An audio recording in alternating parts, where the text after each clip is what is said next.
নমস্কাৰ, মোৰ নাম শ্ৰী মানৱজ্যোতি গগৈ।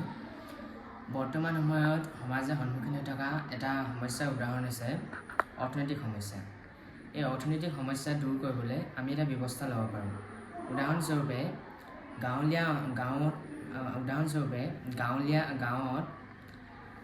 গামোচা উৎপাদন কৰা হয়। যদি 100 টকা সূতাত যদি 4খন গামোচা দিনে বব পাৰে, এই গামোচাখন 200 টকাত বিক্ৰী কৰে।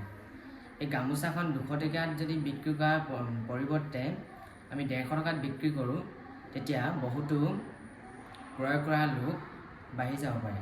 তেনেকৈ আমি গামোচা যদি 150 টকাত বিক্ৰী কৰোঁ, তেনেকৈ গাঁৱলীয়া সমস্যাসমূহ অৰ্থনৈতিক সমস্যা দূৰ কৰিব পাৰে। ধন্যবাদ। নমস্কাৰ, মোৰ নাম শ্ৰীমতী উমাশ্ৰী। মই আজি আমাৰ অঞ্চলত হৈ থকা টকা পইচাৰ অভাৱৰ বিষয়ে কৈছোঁ। উদাহৰণস্বৰূপে আমি ল'ব পাৰোঁ আচাৰ। যদি আমি সৰু আচাৰৰ টেমাটো 10 টকাত প্ৰস্তুত কৰিব পাৰোঁ, আমাৰ প্ৰফিটৰ কাৰণে আমি এইটো 12 টকাত বিকোঁ। যদিহে এই দোকানবোৰত সেই আচাৰটো 20 টকাকৈ বিকে, যদি আমি 12 টকাকৈ বিকোঁ, তেন্তে আমাৰ ওচৰত বহুতো কাষ্টমাৰ আহিব আৰু সেই কাষ্টমাৰৰ জৰিয়তে আমাৰো প্ৰফিট হ'ব আৰু কাষ্টমাৰো প্ৰফিট হ'ব।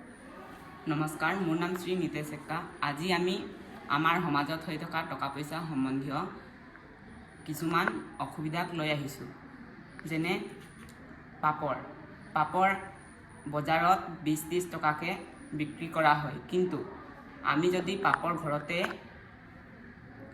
বনাই ল'ব পাৰোঁ, তেন্তে আমি পাপৰৰ পেকেট এটা 10 বা 20 টকাকৈ বিক্ৰী কৰিলে আমাৰো লাভ হ'ব পাৰে আৰু ক্ৰয় কৰা কাষ্টমাৰবিলাকৰো লাভ হ'ব। ধন্যবাদ।